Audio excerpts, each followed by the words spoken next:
بسم اللہ الرحمن الرحیم۔ سورہ یونس کی یہ رکوع 15 ہے اور اس کی آیت ہے 99 جس میں اللہ فرماتا ہے کہ وَلَوْ شَاءَ رَبُّكَ لَآمَنَ مَن فِي الْأَرْضِ كُلُّهُمْ جَمِيعًا، اور اے نبی اگر تمہارا رب چاہتا تو زمین میں جتنے ہیں سب کے سب ایمان لے آتے۔ أَفَأَنْتَ تُكْرِهُ النَّاسَ حَتَّى يَكُونُوا مُؤْمِنِينَ، تو کیا تم لوگوں کو زبردستی کرو گے یہاں تک کہ وہ مسلمان ہو جائیں؟ وَمَا كَانَ لِنَفْسٍ أَن تُؤْمِنَ إِلَّا بِإِذْنِ اللَّهِ، اور کسی جان کی یہ قدرت نہیں ہے کہ ایمان لے آئے مگر صرف اللہ کے حکم سے۔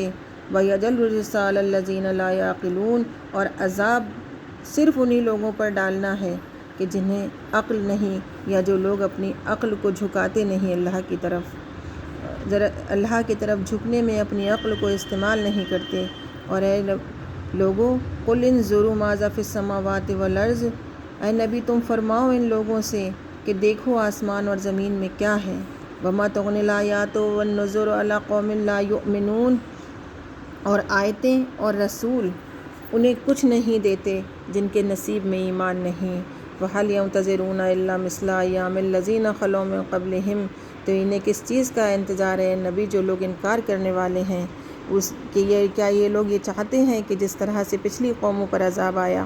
ان پر بھی وہی سب ہو گزرے۔ تو اے نبی قُلْ فَانتَظِرُوا إِنِّي مَعَكُم مِّنَ الْمُنتَظِرِينَ، تم ان لوگوں سے کہہ دو کہ بیٹھو تم انتظار کرو اسی عذاب کے انتظار کا۔ اگر تم کو انکار ہی کرنا ہے اللہ کی وحدانیت کا، اللہ کے حکموں کا، اللہ کی آیتوں کا اور اللہ کے رسول کا، تو بیٹھو تم بھی انتظار کرو اور میں بھی تمہارے ساتھ میں انتظار میں ہوں۔ ثُمَّ نُنَجِّي رُسُلَنَا وَالَّذِينَ آمَنُوا كَذَلِكَ، اور جب وہ دن آئے گا آخرت کا اے نبی تو پھر ہم اپنے رسولوں اور ایمان والوں کو نجات دیں گے، اور بات یہی ہے کہ حقاً علینا ننجی المؤمنین،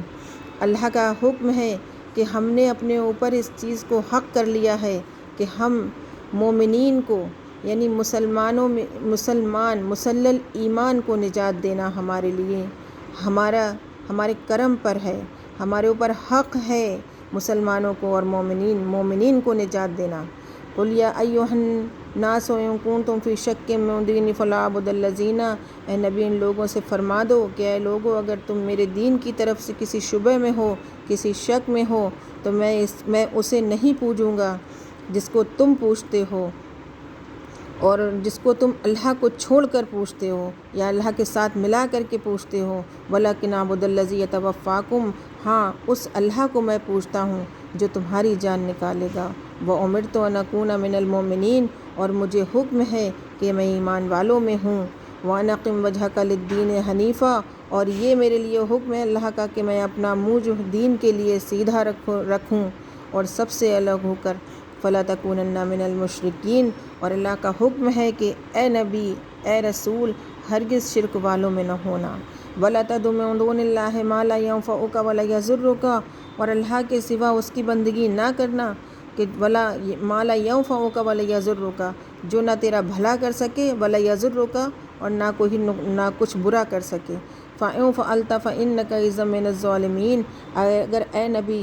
اگر ایسا کیا تو اس وقت تو ظالموں میں سے ہوگا۔ وَإِن يَمْسَسْكَ اللَّهُ بِضُرٍّ فَلَا كَاشِفَ لَهُ، اور بہت غور کرنے کی بات ہے اس آیت پر جو یہ آیت ہے کہ وَإِن يَمْسَسْكَ اللَّهُ بِضُرٍّ فَلَا كَاشِفَ لَهُ، اگر اللہ تجھے اے انسان اگر اللہ تجھے کوئی بھلائی پہنچانا چاہے، اللہ اپنے نبی کو مخاطب کر کے یہاں پر یہ فرما رہا ہے کہ اے نبی لوگوں تک یہ بات پہنچا دو کہ اگر تمہارا رب تمہارا اللہ تم کو کوئی تکلیف پہنچانا چاہے تو اس کا کوئی ٹالنے والا خود اللہ کے سوا نہیں۔ اور وَإِن يُرِدْكَ بِخَيْرٍ فَلَا رَادَّ، اور تمہارا اللہ تم کو اگر اپنے فضل سے کچھ نوازنا تمہارے حق میں بھلائی کرنا چاہے تو اس کے فضل کو کوئی روکنے والا نہیں۔ یُصِیبُ بِهِ مَن یَشَاءُ مِنْ عِبَادِهِ، اللہ اسے پہنچاتا ہے اپنے بندوں میں جسے چاہتا ہے، جسے چاہے بھلائی پہنچائے اور جسے چاہے برائی پہنچائے۔ وَهُوَ الْغَفُورُ الرَّحِيمُ، اور وہی بخشنے والا مہربان ہے۔ یہ صرف انسان کی آزمائش کے ذریعے ہیں، اور آج انہی چھوٹی چھوٹی باتوں سے پورے خاندانوں کا نقشہ بگڑا ہوا ہے۔ کاش کہ یہ آیت اتنی سی سورہ یونس کی جو کہ رکوع 16 میں آ رہی ہے 107 نمبر کی ہے۔ اگر یہ ہمارے ذہنوں میں بیٹھ جاتی تو آج ہمارے خاندانوں کا نقشہ ہی کچھ اور ہوتا۔ اللہ نے حکم دیا ہے ہم کو کہ رشتہ داریوں کو نہ توڑو، ایک دوسرے کو بھلائی کی ترغیب دو، ایک دوسرے کی عزت کرو، ایک دوسرے کی عزت کو پامال نہ کرو، اپنے پیروں کے تلے نہ روندو، ایک دوسرے کو گالی نہ دو۔ آج ایک ہی ماں کے خانے میں آگ لگی ہوئی ہے، اور اگر یہ اتنی سی بات قرآن میں ہم 100 دفعہ اس کو پڑھ چکی ہیں لیکن سمجھنے کی کوشش نہیں کرتے، آج ہم کتنے نقصان میں ہیں اس آیات کو نہ سمجھنے سے۔ اے لوگو، میرا بار بار کہنا یہی ہے کہ اللہ کے واسطے اب تو قرآن اٹھا لو،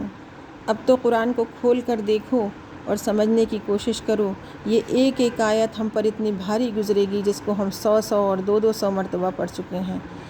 کہ ہم پر اتنی بھاری گزرے گی کہ ہم بولیں گے یا اللہ ہم نے تو عبادت کی تھی، لیکن یہ آیت ہمارے مخالفت میں کھڑے ہو کر کے بولے گی کہ یا اللہ اس نے پڑھا تھا، یہ صحیح کہتا ہے، لیکن اس نے عمل نہیں کیا، اس نے کبھی تیرے حکموں کو مانا نہیں، تیری آیتوں کو سچی نہیں مانا، سمجھنے کی کوشش نہیں کی۔ اگر یہ تیری آیتوں کو سمجھنے کی کوشش کرتا، اگر یہ صحیح ہے، اگر ہم اللہ کی آیتوں کو سمجھنے کی کوشش کریں، آج بھی ہمارے پاس وقت ہے، تو آخرت میں ہم بہت بھلائی حاصل کر سکتے ہیں، ورنہ برائی کے علاوہ اس دنیا سے لے کر آخرت تک ہمارے ہاتھ نہ کچھ آنے والا ہے، اور واللہ علم، اللہ ہی جانتا ہے کہ آخرت میں ہمارا کیا حال بننے والا ہے۔